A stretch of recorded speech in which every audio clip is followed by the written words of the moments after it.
Start by logging into your Trello account. Once you're on the main dashboard, create a new board to organize your tasks. To simplify the process, scroll down and look for the Daily Task Management template. Click on it to generate a board with a ready-made structure. This template includes preset lists such as backlog, to-do, today's tasks completed and scheduled. These sections help you keep your daily tasks well organized and easy to track.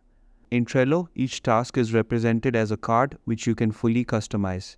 To add a new task, simply click Add a card, type in your task name and hit Add card. You can then move this card between lists as the task progresses. Trello also supports labels to categorize tasks. To add one, open a card, click Labels in the side panel, and either select an existing label or create a new one using the pencil icon next to any color. Give your label a name and check the box to apply it to the card. Once saved, the label name will appear directly on the card. You can click the label to toggle its name visibility.